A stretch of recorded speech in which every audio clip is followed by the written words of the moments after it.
Okay, now we are done with the transformer. We're still in chapter 8, but there is additional notes are called power system overview. These are additional notes. They're still part of chapter 8, but it's just theoretical. There is no analysis on it, no circuits analysis. They are based on concepts. So, power system.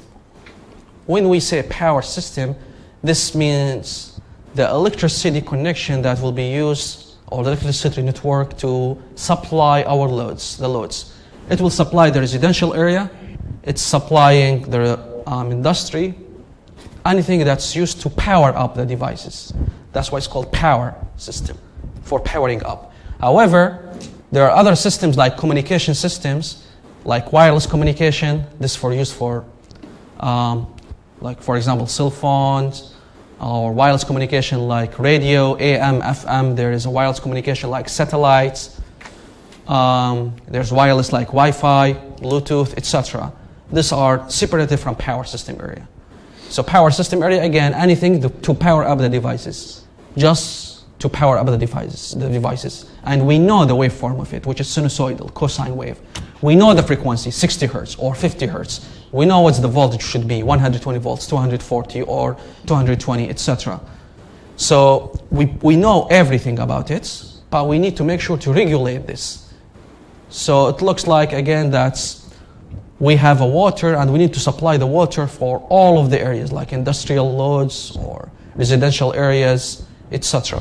Commercial areas. So the power system is just for used for powering up the devices. We've seen this graph many times. Most likely there will be a generation station. Then we have a step-up transformer.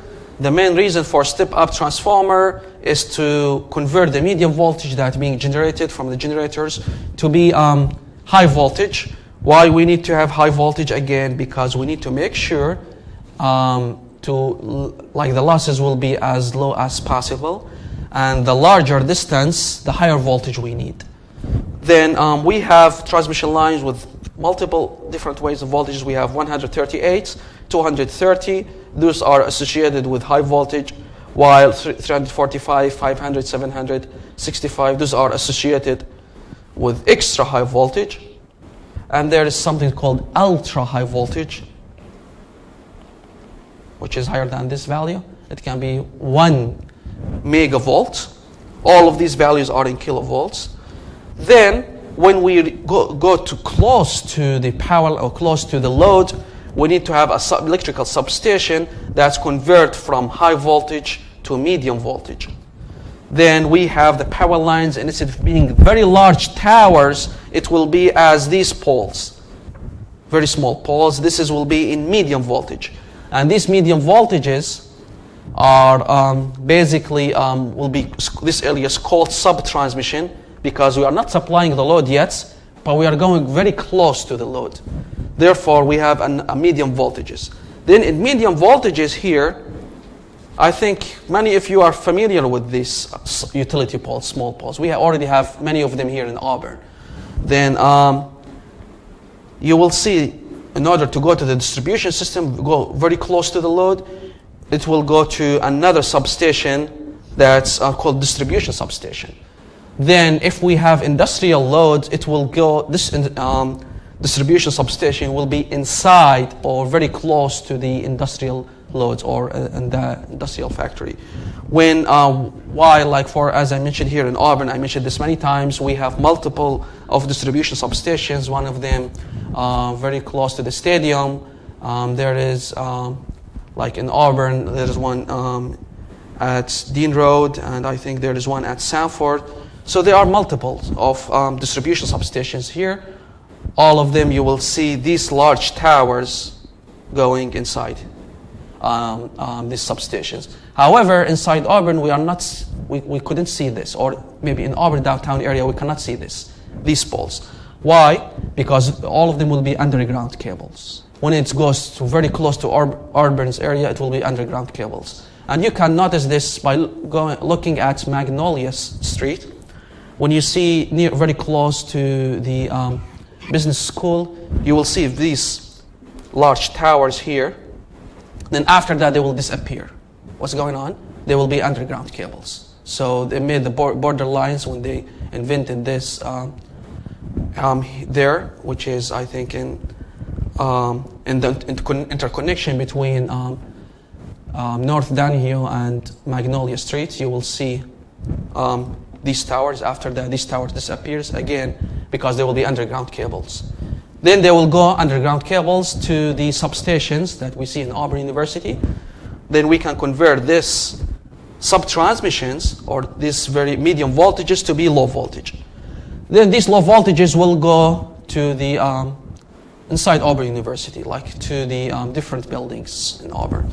So these voltages most likely will be in 4.16 kilovolts, sometimes 7.2 kilovolts, etc., depending on several factors. Then they will go again underground cables inside Auburn City. So we don't see any utility poles or any poles inside Auburn. While how the electricity being supplied, all of them are underground cables. Then in every building there is a specific transformer. So there is here in for example in Brown Hall, there is I think downstairs there is a one room called electrical room. Then there will be a small transformer in it that's converted the voltage to different values. Then it will go to the utility poles. So it can be as 3-phase. It can be as 2 phases, or it can be as single phase, depending also on different loads, because we have labs here that needs 3-phase systems or 3-phase machines. Therefore that we have 3-phase connection. Then for the same, like for student center, the same for every building has its own transformer, then which is to convert it to the like 120 volts, 240, etc. This is another like diagram, which is you will see sometimes for the customers or for the industrial customers, they will take it from, they might sometimes have its own distribution substation or maybe a group of factories. They will have one substations, or we call it substations to connect the industrial loads.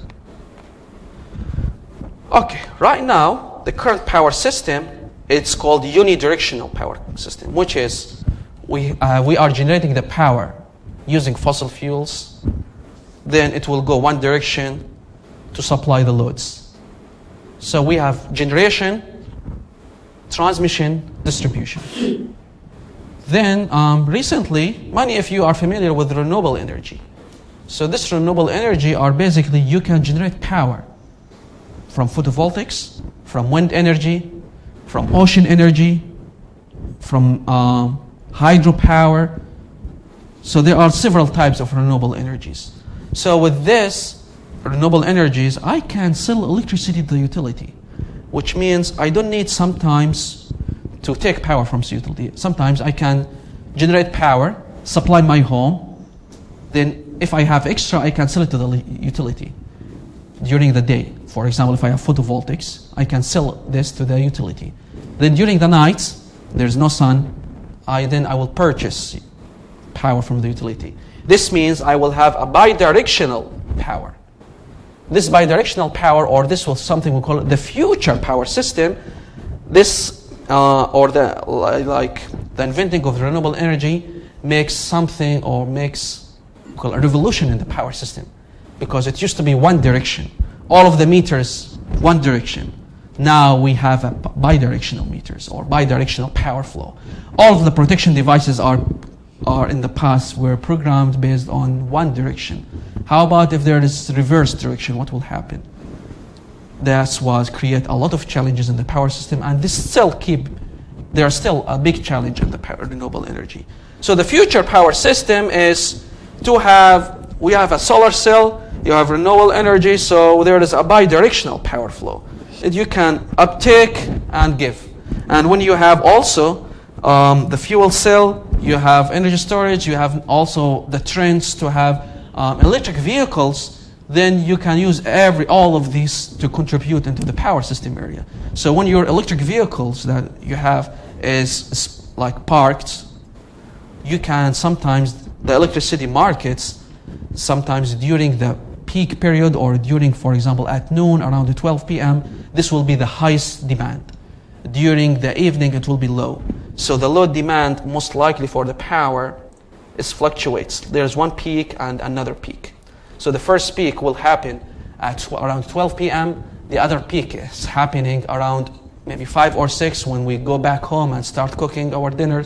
So like many people use a lot of electricity. So there are two peaks at the evening, peaks at the noon.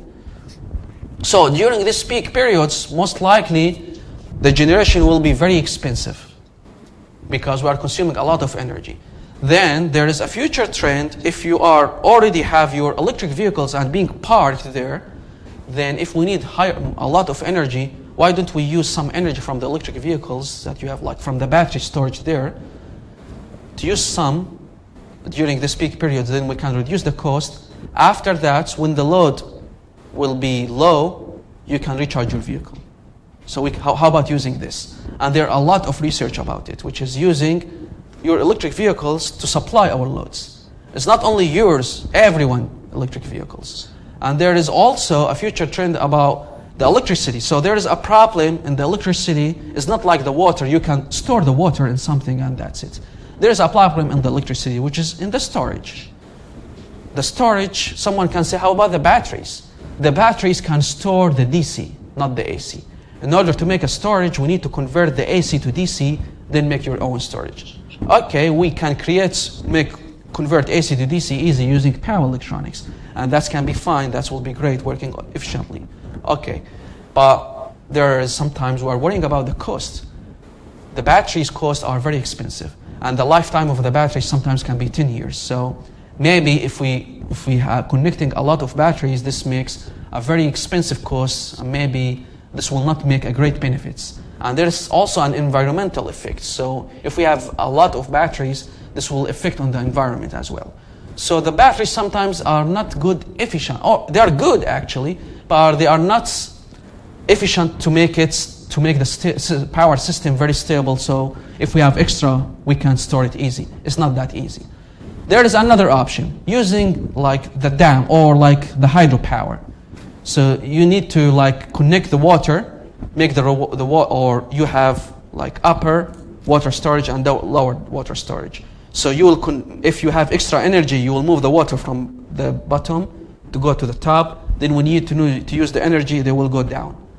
And we have turbines to do this. And this can be done easy, that's fine. But the problem is the efficiency. The efficiency is around 70% or 65%, which means 30% of this will go as losses. So if I'm storing energy, I'm losing 30% efficiency, or 30% of this energy will be losing. So our target is to make sure to supply the enough load that we need. We don't want to supply extra loads or to supply extra energy. We need to make sure that the energy being supplied is efficient or is enough to supply the loads. If we have a slight extra, that can be fine, we can adjust it. But we don't want to have extra energy. Again, this makes, when we have a renewable energy, this makes a burden. Again, we cannot make sometimes a lot of energy being generated by the renewable energy. Therefore, there is a regulation. I remember like 5 years ago, it should be 10 to 20% of the energy, like on like the neighborhood, the maximum renewable energy that we can achieve, 10 or 20% of the neighborhood. For example, let's assume you and your neighbor are making photovoltaic cell based on renewable energy and you want to sell the electricity. So if you and your neighbors reach the maximum 20%, if someone else wanna join and wanna say, I want to connect a photovoltaic cell and sell this to the utility grid, they will refuse because they will mention that it's reached their capacity or their maximum limits. After that, we cannot achieve this. Why? Because they don't want this power system or the electrical system will be affected. So they want to keep this protected. Then they don't prefer this. I'm not sure if they found a solution right now because almost that was 5 years ago. But I think maybe they found some solutions and in the future, their target is to eliminate this limitation. So you can generate your own power, and that's it. For standalone systems, you can do whatever you want if you are not connecting this to the electricity. During the daytime, you can use this to supply your own energy, and if you have extra, store it in the batteries. During the night, use the energy that will be used from the batteries. So if you have your own farm that's not connected to electricity, it can work fine.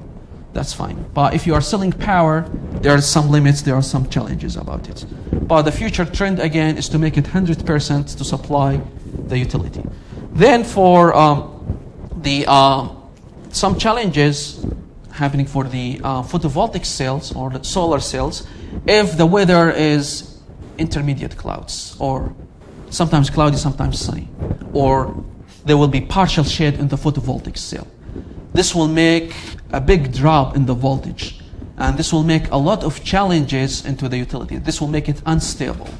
One time, the utility was unstable, or there was intermediate clouds in the utility, and then this creates a big problems into the grid system. So if the system was unstable, that was in was 5 years ago or 6 years ago. It wasn't back home. It was in Jordan. I was with working with the power company there. Then one time there was a problem in one of the generation, so they tried to fix it. The power system was stable. Then what happened? The electricity, or the weather was intermediate cloud at a certain area. So that certain area was generating 200 megawatts power, and when the clouds come, it will drop from 200 to 90 megawatts power. So the fluctuation between 90 to 200, sometimes 90, makes a big challenges onto the utility grid. So this make it unstable.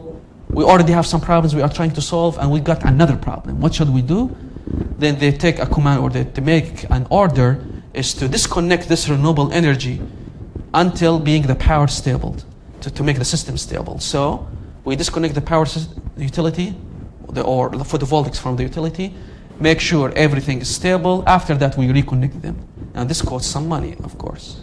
So there are a lot of challenges, again, with the renewable energy, but we are trying our best is to make, or that's why we have right now, the future trend is in connecting the renewable energy into the power system and making, we call it the future power or smart grid, to make the smart grid. Smart grid, again, means bidirectional power flow, and you can generate your own energy, supply, sell, buy, and that's it, like electricity markets, to make it as easy as possible. Okay, so what are the sources of renewable energy? What are the elements that are consuming real power, or the sources of real power? What are the sources of reactive power and the supplies of reactive power? The real power source will be consumed by base loads. We have loads that are used every time. We have adjustable loads, we have variable loads, and we have the transmission line losses. So we have variable loads, like if there is a factory working at half capacity, full capacity, then half capacity during the nights turned off everything. So those are variable loads. And we have some base loads that are working every time, like for example the AC, air condition. It's working, for example, all the time. We have some losses as power line losses. Losses goes inside this. So these are part of real powers, and these are related to the frequency. Then, for the generations, we have the base generators, like some generators that are consuming energy, supplying energy constant, without any change, or like every time. And these supplying energy constants, like energy comes from the nuclear energy. Nuclear interactions, most likely our target is to make the energy being supplied constant. For example, it can supply 1 gigawatts. It will be 1 gigawatts constantly. We cannot control it to make it higher or lower. Just as is, keep it as is. Those are called base generators. The generators come from nuclear energy. Then we have adjustable generators, like conventional generators, like come from steam, combined cycle. So these are energies that we can control them, but we don't want to turn them off. So this will be on, but I can control them up and down. But why I don't want to turn them off? Because if I turn them off, to enable them or to make them turn on again, it will take maybe 1 day or 2 days to turn them off. So because we need them to let them cool down, then reheat them until make them turning on. So these type of generators, we don't prefer to turn them off, but they are adjustable. We can adjust them. Then we have variable generators. These variable generators, or sometimes we call them peak units. These peak units, most of the time are turned off, and they will be turned on if we need them. And those are most likely fast units, so if we need to turn them on, they can be turned on within 30 minutes or within 15 minutes. But those, the fuel most likely will be in diesel, and those are consuming a lot of fuel and could cost us a lot. So these peak units, they are just as a backup in case if we are in urgent need for the power, something unplanned. Or if we need this for a short period of time, then we turn on these peak units. So these peak units are undesired to be turned on because this will cost us a lot. But we already have them just as a backup, and again, as I mentioned, based on diesel, and this will cost us a lot. So these generators, as I mentioned about the load, like here is base load, sometimes peak, sometimes go this way, sometimes peak, sometimes go this way. So we can consume the load or divide the load. Here is the base, here is the intermediates, here is the peak. Base, intermediates, here is the peak. So intermediate, it can be, as I mentioned, like conventional generators. Base come from renewable energy, from photovoltaics. Then peak units, we can run this like expensive units, like as I mentioned, diesel generators. Our targets for the future trend is not to run this diesel units or these peak units or these expensive units. Is to run or to use your electric vehicles, the batteries that we have, the storage systems that we have, the hydropower that we have to supply this. So we will not run the expensive stuff. So, for example, there is a tariffs based on the power generation. Maybe we will not see it here as a customers, but we will see this sometimes in the maybe in the industrials area. So there is a tariff. There is a tariff for the night. There is a tariff for the morning, or the morning until the noon. There is a tariff from the noon until afternoon, or until like night. So there are most likely three periods of the tariffs. Sometimes 4 periods. It depends on each system, but you will see that the tariffs during the nights is cheaper than during the day. And the tariffs there during the day is much expensive because there is a high demand. So our target is to push customers not to use energy around 12 p.m. Don't use a lot of energy around 12 p.m. Try to avoid this. It's not like telling the customers, but our target is to make sure how can we get rid of this peak, or how can we reduce the amount of this peak, make it as low as possible. That's our target. That's why sometimes in some developing countries during this time, they will shut off the power on some areas. So to avoid these peak periods. Some other countries, they try to commercialize, or they try to make an announcement, please inform the people, don't use a lot of energy during this peak period. But here in the United States, that's fine, no problem, we can handle it. But our target is try to make sure that this large peak, or this peak period, to be as low as possible. It's controllable, but we need to make it as low as possible, or we can use the sources that we have to supply this peak. For example, around 12 p.m., the sun will be at its peak. So the photovoltaics generation will be at maximum. We can generate the photovoltaic lights. Then, why don't we use photovoltaics to make this, we call it peak shaving, or reduce this amount of peak, or to supply the energy of this peak other than using the energy from the diesel units or peak units. And that's what's happening. That's what we are using. So we are trying to use the benefits of renewable energy onto this part, or the benefits of the batteries, or sometimes we call it energy storage systems. So energy storage systems can be batteries, can be hydropower, can be hydrogen cells, then any other storage element. So that's why sometimes we are not calling batteries a lot. We will call it energy storage systems, whatever it is. It's just to store energy. So we have storage, again, here for the real power, using the energy storage systems.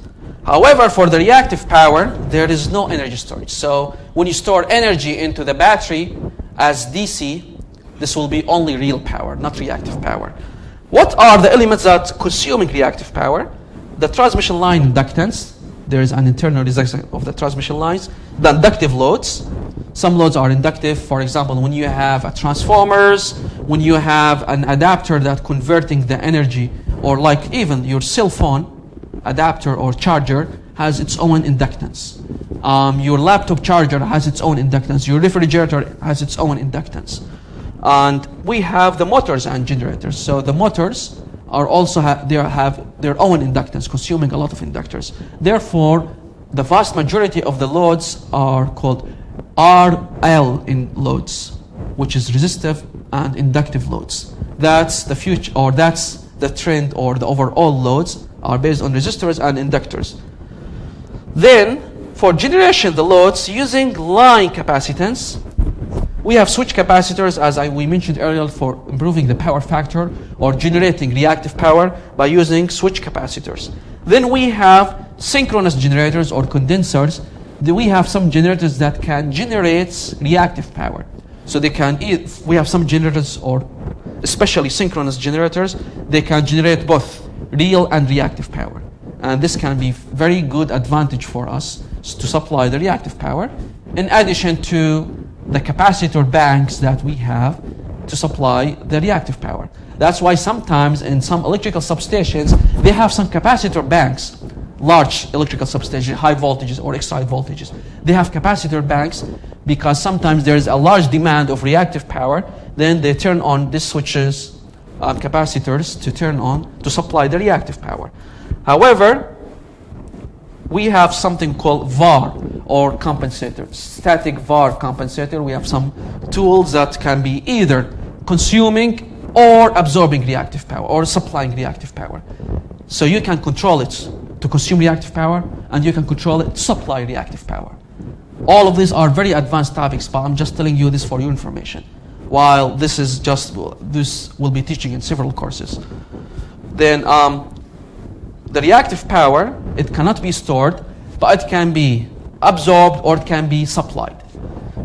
Then if we have extra reactive power, there is the capacitor that will be turned on, we can turn them off if we have extra reactive power. If we need reactive power, turn on the switch capacitor, or we have the synchronous generator that can either supply or generate or absorb reactive power. So we can control it like this. For the real power, we can control it by the adjustable generators, or we can control it by the energy storage. Here is how is the electrical system connection. Most likely, we have different areas that are connected. We have the Western interconnection.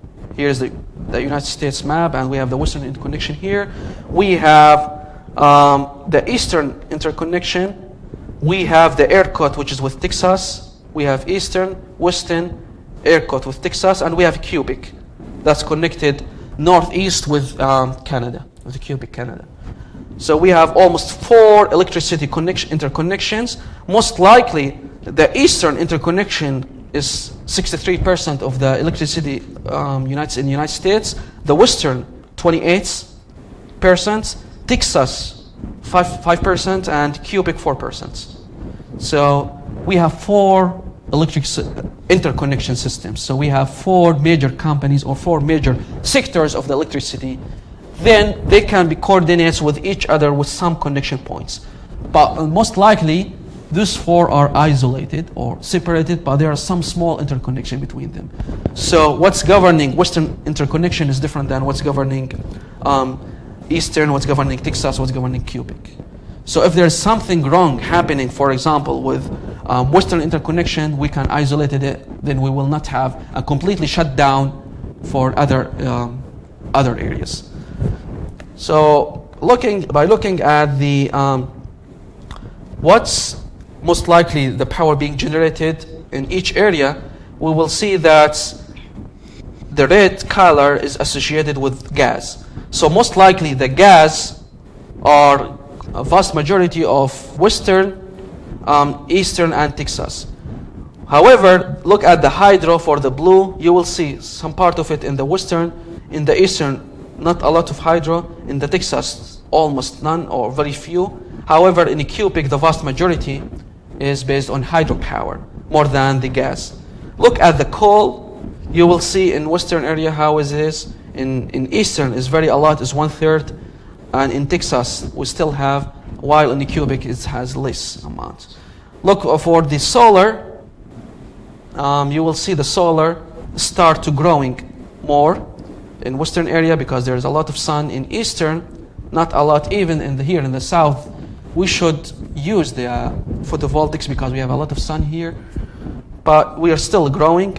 In Texas as well, there are a lot of sun in Texas, but it's still growing. Technology is still growing. In the cubic, you will not see it a lot. Wind energy, you will see here in Western and in Eastern and different areas. Like for the wind energy, actually, there is a difference between resources or between what we are using. So here, what we are using is not about the resources. For the resources, we have a lot of deserts in Texas, Nevada, etc., different states. Then if we can cover a lot of these areas with photovoltaics, then we can supply the electricity of 100% of the electricity to cover the United States, or to cover all of the electricity or all of the energy that we need to supply the United States by the photovoltaics. Theoretically, we can do it, but there are a lot of challenges to apply it on real life. And also for the wind energy, in the coastal area of the East Coast area here, there are a lot of studies done about this. If we put some ocean or wind energy, if we put wind energy turbines, wind turbines here in this area, in the coastal area, and we a lot of calculations, if we put here wind energy, it can supply all of the energy that we need in the United States by relying only on the wind energy. So there are a lot of studies says if we can make 100% based on wind energy, or we can make 100% based on solar energy, and that's fine. Yes, we can do it. Theoretically, we can do it, but practically there are a lot of challenges based on the maybe based on the weather, based on the cost, infrastructure cost. Sometimes if there is some hurricanes or if there is tornadoes going on, then this will destroy everything. Then we need to rebuild it. So this will cost us a lot. And even for the maintenance, it will take a lot. So our target is, the big challenges about this is we cannot make it 100% rely on renewable energy. Even with the existing power system, there are a lot of studies about it, a lot of theoretical study are about it, a lot of research about it, but we cannot make it 100% renewable energy. We still have a lot of challenges to make it applicable. Theoretically, we can do it. There are a lot of options to do it. And someone can say, oh, kids, that's easy.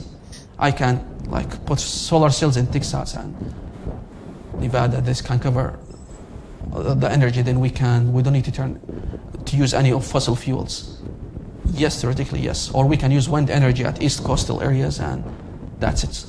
Yes, this is theoretically, but practically there are a lot of challenges. Okay, so let's imagine there is a water here.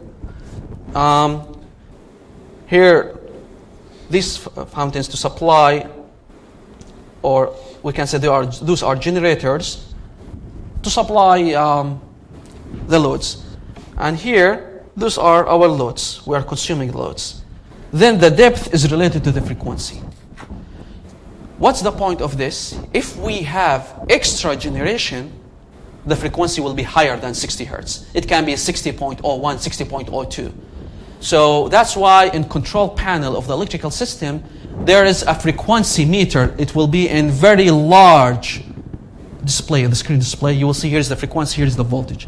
This is very important indication that will tell us how about the generation indication. Most likely we cannot guarantee 100% it will be 60 hertz, but it will be 60.00001 or 59.9999998, something like that.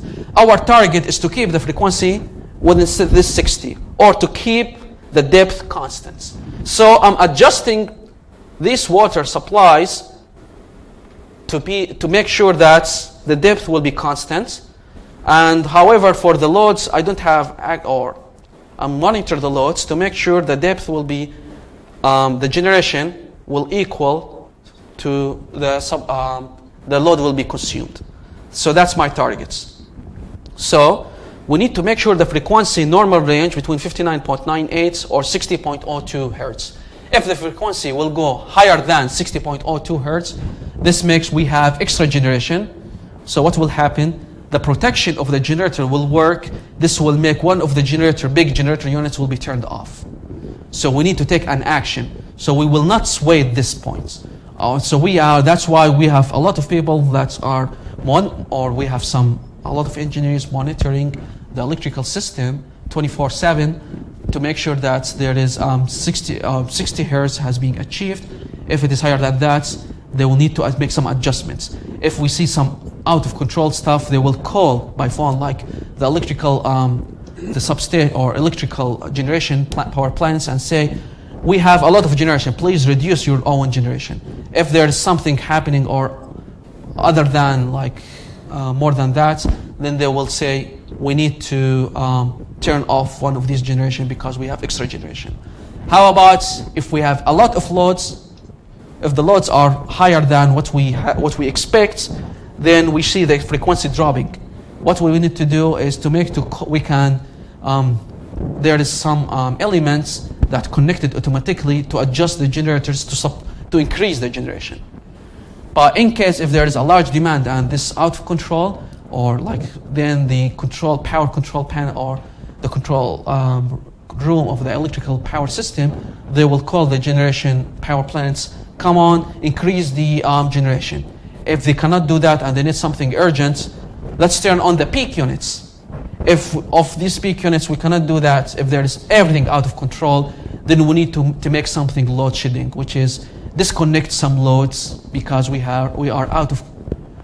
don't have enough generation to supply this. And these loads, there is a plan, there is a priority. What's these loads that we need to disconnect? So we disconnect this one first, this one first, this one first. We are trying our best is to avoid disconnecting the power from the medical areas, military areas, government areas, even educational areas. So we are trying our best to avoid these areas. So if we have a plan, which areas that we need to connect in case if we need it. Most likely it will not happen, but just in case we have a backup plan. We have an emergency plan in case if there's something happen. So the demands, how can we understand if there's extra generation? By looking at the frequency. If the frequency is high, then there's extra generation. If frequency is low, then we need to add more generation. And I already talked about the peak loads. That's also related to the frequency. So blackout events. So blackout events most likely when there is something wrong happening and the power system run at near to the full capacity. And sometimes it can happen during the hottest day in the summer. And this happened last time in the United States in 2003. The word blackouts means all of the power across the states will be off. All of it. And this thing is something undesired. Why this situation happened? Sometimes we are running at full capacity, all of the generation at full capacity. And then one of the power generation, there's something wrong happening with it. Then it was out of service. We don't have enough generation to cover. So what should we do? We make load shedding, or one of the loads will be disconnected. We disconnected one of the loads. then there is still something wrong. So this makes the frequency very low. This makes the generation or the turbine or of the generations run spinning very fast or sometimes very low.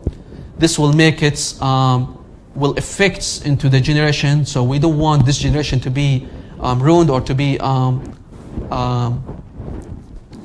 be malfunctioned. So the protection will turn on. So this will make several, we call it cascaded outage. This will be an outage for the other generation unit because we don't have enough generation to supply. Cannot do that, then other generation will be disconnected.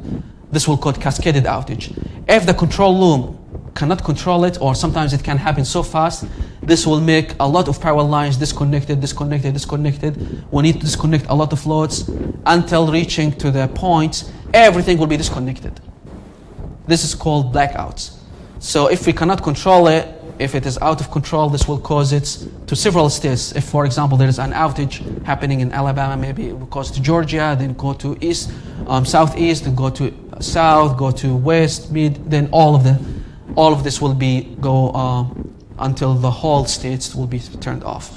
And this happens again, especially if you are running at full capacity, the hottest day of the summer, everyone running the air condition, then this will create a problem. So the blackout that hits there, this reaches even Canada. It hits Midwest, Northeast part of the United States, and then Ontario, Canada.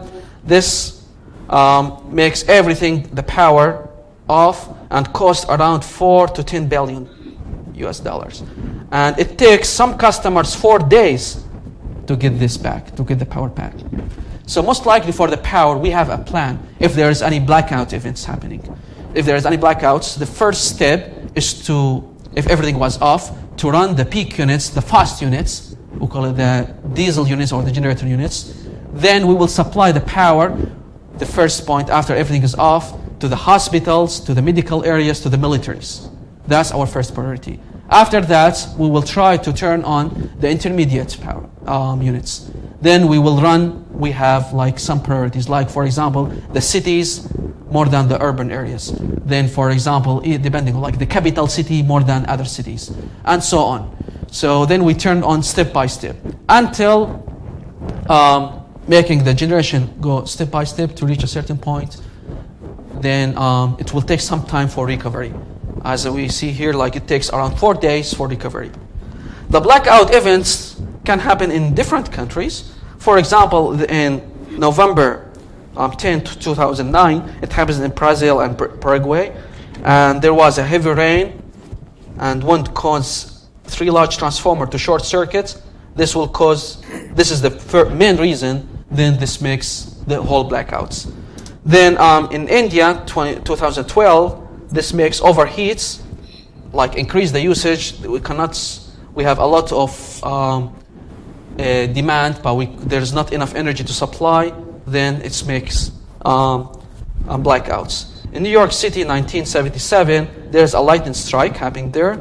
In China, there was snowstorm in 2008. This caused this outage, and so on. Like even sometimes. Like the weathers most likely plays an important role on these blackout events.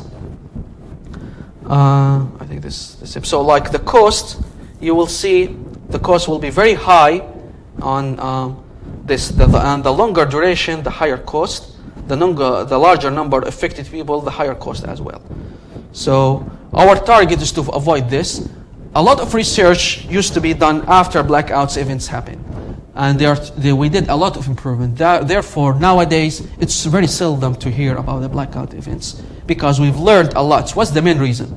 If there is, most likely there's not enough generation. So we should have a backup units. And these backup units should be, we call it a reserve units, in case if there's something wrong happening. And another point, which is, if there is not enough generation, let's make some load shedding. Let's disconnect some other stuff without waiting until see what's going on or to solve this problem.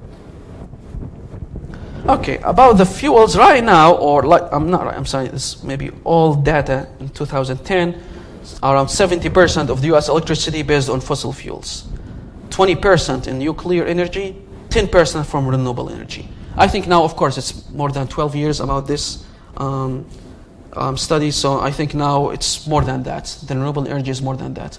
I think by 2030 it will reach around 30%. The renewable energy will reach 30% by 2030. By maybe 6 years or 7 years from now, 30% of the energy will be on renewable.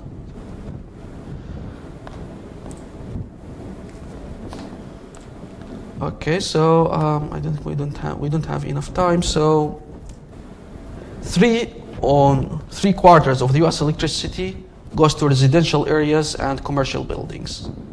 Then the 4/4 will go to the industrial facilities. The lighting and cooling will take around 30% of the total energy consumed. Now our target is to make sure that the lights will not consume a lot by using the LED technology of the lights, to make sure the lights consume a lot other than the traditional light bulb. So we're also, even the fluorescents are better than the traditional light bulb, but even now they're trying our best is to use a low power of the lights. Then we have also some smart devices, smart lights, so you can dim the lights, you can control the lights. Then our target is to make sure the light consume as low as possible, and even the cooling by making the isolation of the building, so the cooling will be less. Okay, so the generation, as we know, there is a steam. Most likely for the generation, there is like a fuel will be connected to a boiler. Then the steam will go to the turbine, to the generation, and to supply electricity. Then the water will keep moving, go to the condenser to make cooling, to the cooling tower.